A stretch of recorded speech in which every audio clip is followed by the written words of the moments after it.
क्या आपने कभी ध्यान दिया है कि कुछ लोग हर बार खुद को बेहतर बनाते जाते हैं, जबकि कुछ लोग वहीं रुक जाते हैं जहां से शुरू हुए थे। इस कहानी में छुपा है वो राज जो आपकी सोच ही बदल देगा। एक छोटे से गांव में एक बहुत मशहूर मूर्तिकार रहता था। लोग कहते थे कि उसके हाथों में जादू है। जो मूर्ति वो बनाता, उसे देखकर लगता था कि वो सच में जिंदा है। उसकी ये मूर्तियां दूर दूर तक बिकती थीं और इसी से उसका घर चलता था।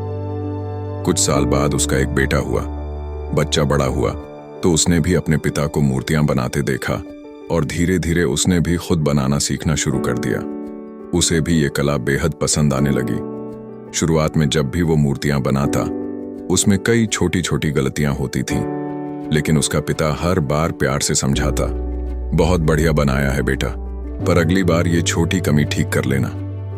बेटा हर बार सिर हिलाता और अगली बार और मेहनत करता। धीरे धीरे उसकी मूर्तियां इतनी सुंदर बनने लगीं कि गांव वाले उसकी तारीफ करने लगे। समय बीता और अब उसकी मूर्तियां उसके पिता की तुलना में ज्यादा दाम में बिकने लगीं। लोग उसकी मूर्तियों को देखकर खुश होते, हाथों हाथ खरीदते। फिर भी पिता हर बार कुछ न कुछ कह देते, बहुत अच्छा है, पर अगली बार इसे और निखार सकते हो। ये बात बेटे को अंदर से परेशान करने लगी। एक दिन उसने फूट कर कहा, आप हर बार कमी क्यों निकालते हैं?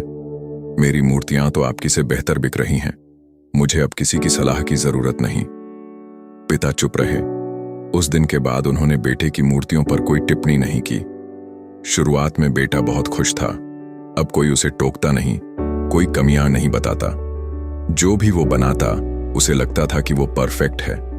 लेकिन कुछ महीनों में चीजें बदलने लगी। लोग अब उसकी मूर्तियां देखकर पहले जैसा उत्साह नहीं दिखाते थे। कीमतें भी गिरने लगीं। बेटा परेशान हो गया। मैं तो पहले से बेहतर काम कर रहा हूं, फिर भी लोग क्यों खुश नहीं हैं? वो उलझन में था। फिर एक दिन वो पिता के पास गया और पूछा, बाबा, पहले लोग मेरी मूर्तियों की तारीफ करते थे, अब नहीं करते। क्या मैं कुछ गलत कर रहा हूं? पिता ने बड़ी शांति से कहा, मुझे पता था ऐसा होगा। बेटा चौंका, तो आपने पहले क्यों नहीं बताया? पिता मुस्कुराए और बोले, बेटा, उस वक्त तुम बस सुन रहे थे, समझ नहीं रहे थे। जब मैं तुम्हारी मूर्तियों में छोटी कमियां बताता था, तुम हर बार खुद को सुधारने की कोशिश करते थे। तुम समझते थे कि अभी भी बेहतर हो सकता है और यही सोच तुम्हें आगे बढ़ाती रही। लेकिन जिस दिन तुमने ये मान लिया कि अब और सुधार की जरूरत नहीं, वही दिन था जब तुमने अपने विकास को रोक दिया। बेटा चुप रहा। सब कुछ अब उसके सामने साफ था। तो अब मैं क्या करूं? उसने पूछा। पिता ने बेटे की आंखों में देखते हुए कहा, हर दिन अपने काम से थोड़ा नाखुश रहो। मत सोचो कि जो किया है वो अंतिम और सबसे अच्छा है। हमेशा सोचो कि अगली बार इसे और कैसे बेहतर बना सकते हैं। बस यही सोच तुम्हें हर दिन आगे बढ़ाएगी।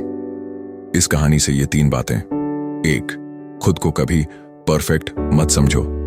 हर काम के बाद खुद से पूछो, क्या इसमें और निखार की गुंजाइश है? यह सोच आपको भीड़ से अलग बनाएगी। 2, सच्ची आलोचना को उपहार की तरह स्वीकारो। जो आपको ईमानदारी से कमियां बताता है, वो आपका दुश्मन नहीं, बल्कि आपका सबसे बड़ा सुधारक है। 3, हर दिन अपने बेहतर वर्जन की तलाश में रहो। चाहे आप कोई भी हो, स्टूडेंट हो, कलाकार हो या प्रोफेशनल, हर दिन खुद से कहो, मैं आज से बेहतर कल बनूंगा। जब इंसान खुद को परफेक्ट मान लेता है, तो उसकी तरक्की वहीं रुक जाती है। लेकिन जो हर दिन खुद से कहता है, मैं और बेहतर कर सकता हूं, वही एक दिन सबसे आगे निकल जाता है। यही फर्क होता है एक कलाकार और एक महान कलाकार के बीच।